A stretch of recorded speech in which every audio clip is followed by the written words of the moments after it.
नमस्ते साथियों। आज का वीडियो है हमारा तारीख पर तारीख, यानी कि कोर्ट में आपके मामले की सुनवाई नहीं हो रही है। आप कोर्ट में जब भी अभी पेशी आती है, नेक्स्ट तारीख आ जाती है और आपको निर्णय जल्दी नहीं मिल पा रहा है। तो आज इस वीडियो में बताऊंगा कि आप किस प्रकार से आपके मामले में जल्दी निर्णय प्राप्त कर सकते हैं।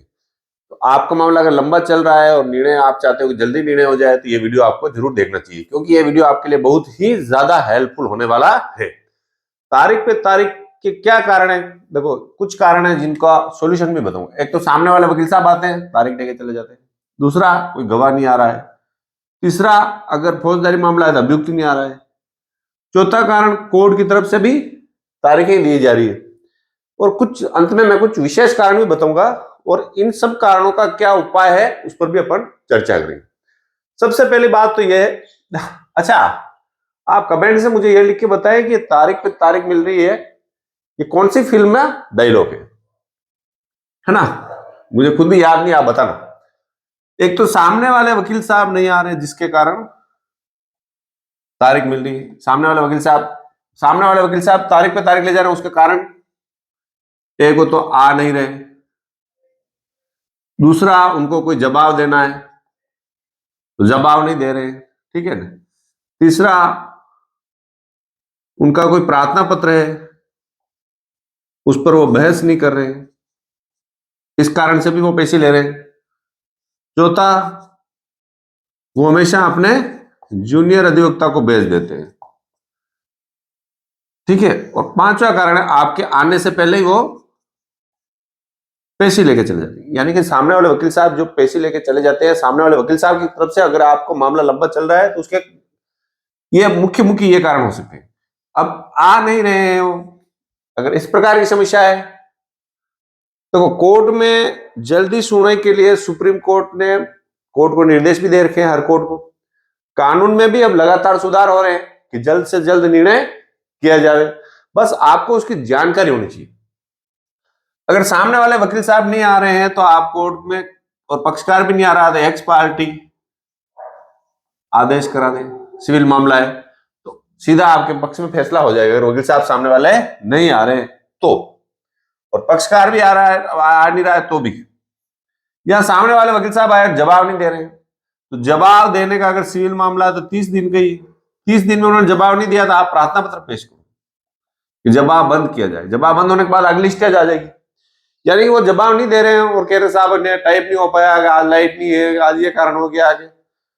तो जब तक आप कोर्ट की तरफ से, अपनी तरफ से कोर्ट में कोई प्रार्थना पत्र जवाब बंद होने का नहीं लगाएंगे, तब तक कोर्ट उसके जवाब को बंद नहीं करेगी। कोर्ट सो मोटो बंद कर सकती है, कोर्ट देख लिया सामने वाला भी ज्यादा विरोध नहीं करा था, तारीख दे दो। तो अगर 30 दिन में उन्होंने जवाब नहीं दिया तो जवाब बंद करने का प्रार्थना पत्र लगाएं, जिससे नेक्स्ट पेशी पे अगली स्टेज आ सके। या वो किसी मामले में प्रार्थना पत्र पे बहस नहीं कर रहे, एक पेशी पे बहस नहीं की, दो पेशी पे अगर बहस नहीं की, तो आप ऐसा करो लिखित बहस दे दो अपनी तरफ से। आपको बहस करनी है ना, लिखित बहस देके साहब को निवेदन करो, जज साहब को, कि साहब ये बहस नहीं करना चाहते हैं, इनकी बहस बंद की जाए और मैंने लिखित बहस दे रखी है, इस पर आदेश कर दिया जाए, ठीक है ना? तो उसमें भी कोर्ट उसमें आदेश कर देगी। अगर वो बहस नहीं करने जा रहे और तारीख ले रहे हैं तो आपको अपनी तरफ से लिखित बहस देके प्रार्थना पत्र लगाना है कि जो हमारे लिखित बहस को मानते हुए निर्णय कर दिया जाए। या वो अपने जूनियर अधिवक्ता, साथी अधिवक्ता को भेज देते हैं बार बार, और वो अधिवक्ता आके कहता है कि साहब बॉस नहीं है, बॉस आज बाहर गए। तो ये बॉस का बाहर जाना कानून में मान्य नहीं है। आप कोर्ट से बोलिए कि साहब जब यहाँ डेट लगी हुई तो बाहर क्यों गए, इसका मतलब आपकी कोर्ट को प्राथमिकता नहीं दे रहे। या फिर कोई ऐसा स्पेशल कारण आ गया कि वो बाहर गए, तो सब कल की डेट दीजिए, परसों की डेट दीजिए।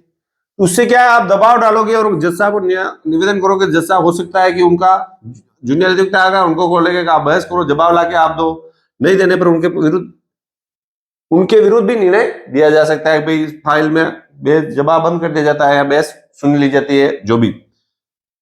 या फिर वो क्या करते हैं, पेशी पर भी नहीं आते, बिल्कुल ही पेशी पे नहीं आ रहे, आपके आने से पहले पेशी ले जाते हैं। जैसे आप गए, उससे वो 10 बजे पेशी लेके चले गए, तो वो फाइल आपको कोर्ट में निवेदन करना है कि साहब मेरी ये फाइल है, इस पे पेशी मेरे आने से पहले दे दी गई, इस फाइल को पुनः मंगवाएं। और पुनः मंगवाने के बाद जो भी आदेश है वो करें।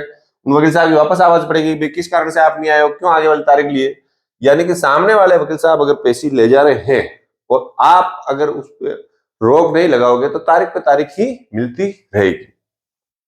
एक बात और बता दूं, देखो गवाह नहीं आ रहा, उससे पहले एक बात और बताता हूं। कोर्ट में जो होता है ना, कोर्ट में कोई भी मुकदमा पेश किया जाता है, भले फौजदारी हो सिविल हो, तो उसकी एक ऑर्डर शीट होती है। ऑर्डर शीट जैसे कि मान लो कि आज तारीख है 30/12/2023, तो 30/12/2023 को क्या हुआ, आगे किस कारण से पेशी दी गई, ये लिखा जाता है कि आज अधिवक्ता विपक्षी उपस्थित नहीं हुए, उन्होंने जवाब हेतु समय मांगा, जवाब का एक मौका दिया गया, आगामी पेशी वास्ते जवाब हेतु इस दिनांक को पेश हो। जो भी कारण होता है वो लिखा जाता है और यहाँ पे दिनांक लिख जाती है। मान लो दिनांक लिख दी, वापस लिख दी 24/3/2024, तो इसका ये स्टेज और ये स्टेज वापस अलग होनी चाहिए। तो आप आपकी कोर्ट की ऑर्डर शीट निकाल के पढ़े कि मुझे जो पेशियां मिल रही है वो किस कारण से मिल रही है। हर बार एक ही कारण लिखा जा रहा है कि जवाब नहीं देने से आगे दी गई, जवाब नहीं देने से आगे दी गई, बहस नहीं होने से आगे दी गई। तो आप उसको कोर्ट को बताएं, क्योंकि कोर्ट के सामने तो एक साथ में 200-500 फाइलें होती है, पेशकार जी लिखते रहते हैं। तो आप वो फाइल पेशकार जी से लेकर जज साहब के सामने पेश करें, यानी जज साहब को निवेदन करें कि साहब वो फाइल पे ऑर्डर शीट दिया लीजिए। लगातार लंबे समय से एक ही ऑर्डर शीट लिखी जा रही है, एक ही स्टेज है, उस स्टेज आगे नहीं जा रही है। तो जज साहब खुद पढ़ेंगे और जो भी क्या बार बार जवाब नहीं दे रहे, बार बार ये बहस नहीं कर रहे, बार बार ये अपने गवाह नहीं ला रहे, तो उस गवाह को बंद किया जाए, आगे वाली स्टेज अपने जाएगी। यानी कि ऑर्डर शीट एक तरह का आपके मुकदमे का आईना होता है, जो तारीख क्यों दी जा रही है वो आपको बताई जाती है। तो ये भी आपको जज साहब को बताना अगर एक ही ऑर्डर शीट चल रही है तो। फिर आप बात करते हैं गवाह कि मान लो कोई गवाह नहीं आ रहा जिससे लंबे समय पेशी आ रही, तो कानून में है कि कोई गवाह नहीं आ रहा, एक पेशी भी नहीं आया, दो पेशी भी नहीं आया, तो गवाह बंद कर आगे चले, है ना। तो कोर्ट बंद करती है गवाह। कोर्ट कब बंद करेगी, जब आप कोर्ट में आवेदन करेंगे कि साहब गवाह लंबे समय से नहीं आ रहा, 3 पेशियों से नहीं आ रहा, इसकी बंद की जाए और आगे बहस में फाइल लगी जाए, तो कोर्ट उसको गवाह को बंद कर देगी। यानी कि भले सरकारी गवाह हो, भले पुलिस वाला गवाह हो, कोई अन्य गवाह हो, अगर वो नहीं आ रहा तो उसको बंद कर, गवाही को बंद करके मामला आगे जाएगा। यानी कि उसके लिए भी आपको कोर्ट में प्रार्थना पत्र देना पड़ेगा। बस ऐसे गवाह नहीं आया और आप भी तारीख ले, हाँ नहीं आया आज, गवाह नहीं आया तारीख ले, ऐसा नहीं चलेगा, आपको जज साहब को बोलना पड़ेगा। फिर कभी कभी क्या होता है, फौजदारी मान लें अभियुक्त ही नहीं आ रहा है, अभियुक्त नहीं आ रहा, उसकी गिरफ्तारी वारंट निकालो। यानी कि सामने वाले वकील साहब लगातार हाजिरी माफी लगा रहे हैं और अभियुक्त आ नहीं रहा, जिसके कारण आपका मामला रुका हुआ है। अभियुक्त नहीं आने के कारण मामला कभी रुकता नहीं है। गवाह हो रहे तो वकील साहब अगर हाजिरी माफी लगा रहे तो उनको गवाह करनी है, वकील साहब को जवाब देनी है। अभियुक्त की ऐसी स्टेज आ गई जैसे अभियुक्त के बयान लेने हैं, उनको आरोप सुनाना है, ऐसी स्टेज पर अगर अभियुक्त नहीं आ रहे हैं तो आप कोर्ट से निवेदन करके उनके विरुद्ध गिरफ्तारी वारंट निकलवाइए। जैसे गिरफ्तारी वारंट कोर्ट आदेश करती है, जो कोर्ट में जो बाबूजी का बैठते हैं ना, उनके पास आपके वकील साहब को भेजिए, आप जाइए और उसका गिरफ्तारी वारंट थाने पे भिजवाइए। थाने, कोर्ट का मुंशी थाने पे ले जाएगा, कोर्ट के मुंशी से मिल लीजिए कि साहब ये वारंट लिया नहीं लिया, हाँ लिया। थाने पे जाएगा, किसको दिया, कि भाई हेड कांस्टेबल को दिया, कि थानेदार साहब को दिया। उनसे आप मिलकर उस व्यक्ति को गिरफ्तार करिए, यानी उस मामले के पीछे पड़ जाइए। कोर्ट में से गिरफ्तारी वारंट निकलवाने से लेकर वारंट कहाँ गया, किस पुलिस वाले के पास गया, और उस पुलिस वाले को साहब ये अभी यहाँ लोकेशन है, उसके नंबर ले लीजिए पुलिस वाले के और उसको गिरफ्तार करिए, ताकि आपका मामला आगे चल सके। फिर कभी कभी क्या होता है, कोर्ट की तरफ से भी तारीख दे दी जाती है ना। अब कोर्ट की तरफ से जो तारीखें दी जाती है उसमें मैं आपको बता दूं, जो रेवेन्यू मामले हैं उसमें और सिविल जो और फौजदारी जो कोर्ट है उसमें कुछ डिफरेंट है। सिविल और फौजदारी मामले में कोर्ट की तरफ से तारीख बहुत ही कम दी जाती है। रेवेन्यू मामले में ज्यादातर तारीखें दी जाती। इसका कारण है कि अधिकारी नहीं, अधिकारी आज टूर पे गए, आज अधिकारी किसी नेता की सेवा में गए, आज अधिकारी इस काम के लिए, क्योंकि प्रशासनिक अधिकारी भी होते हैं, तो उससे क्या है कि आपकी तारीख आगे से आगे चलती रहती है। अगर कोर्ट की तरफ से आपकी तारीख आगे से आगे चल रही है तो आप पेशकार जी जिस दिन नहीं हो, मतलब जज साहब नहीं हो, जज साहब किसी बात टूर पे गए होने के कारण आपको पैसे मिल रही है, तो आप पेशकार जी से बोलकर छोटी पैसे लीजिए, ठीक है ना। सामने वाला वकील साहब लंबी लेके जाए, उससे पहले छोटी नगर ले लिए तो वापस आप बोले साहब हमारे पैसे को छोटी कीजिए, आपके वकील साहब को लेके जाइए। और 2-3 बार ऐसा हो गया कि आपकी जब भी जाते हो तो अधिकारी नहीं मिलते, तो वो फाइल फिर जब अधिकारी बैठे हो तब आप एक प्रार्थना पत्र लगाकर उस फाइल को मंगवाइए और अधिकारी के सामने रखवाइए कि साहब हमारा मामला बहुत जरूरी नेचर का है, हमें स्टे लेना है, या हमें इस प्रकार से नुकसान हो रहा है, सामने वाला हमारा इस प्रकार से नुकसान कर रहा है, हमें जल्दी सुनवाई की जाए। और सिविल जो फौजदारी मामला है उसमें कोर्ट की तरफ से ज्यादातर पेशी नहीं दी जाती। कोर्ट खुद चाहती है, पहले होता था, अब नहीं होता है, अभी 5-10 सालों से ऐसा नहीं होता है। कोर्ट खुद चाहती है कि जल्द से जल्द देना। हाँ, कोर्ट में अगर जज साहब छुट्टी पे या जज साहब नहीं है, पोस्टिंग ही नहीं है, तो तारीख दी जाएगी।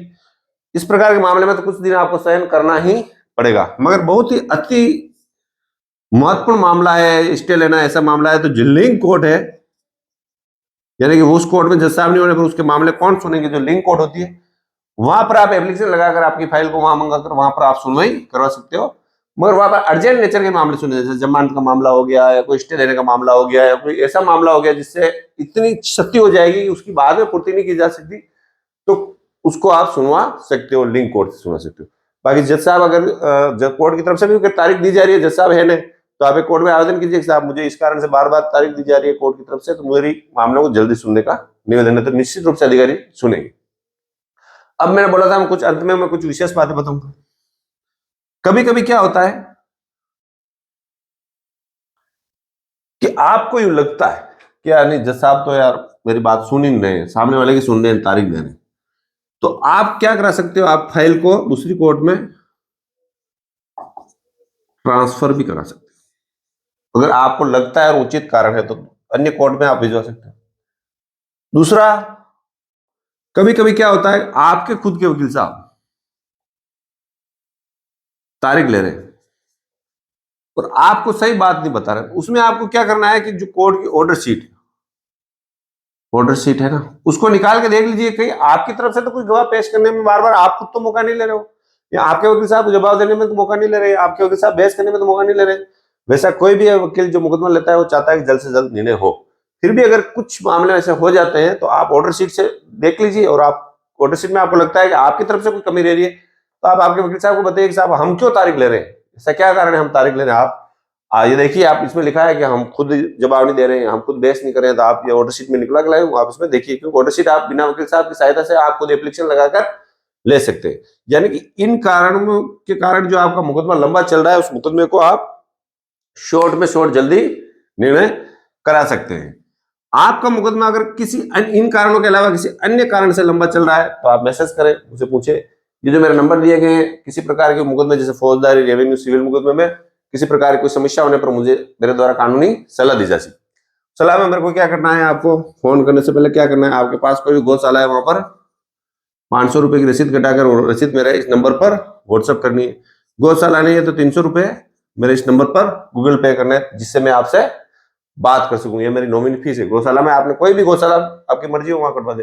गौशाला नहीं है तो फिर 500 रुपए 300 रुपए मेरे खाते पर डाले। ऐसा इसलिए फोन बहुत ज्यादा आते हैं, बिना काम के भी लोग फोन करते हैं, तो इससे क्या है कि एक तो धार्मिक काम हो जाएगा और जिसको जरूरत है वही फोन करेगा। तो वीडियो पसंद आए तो लाइक करें। मैं हूं उदयपुर से advocate Mukesh Kumar Gopal. Thank you.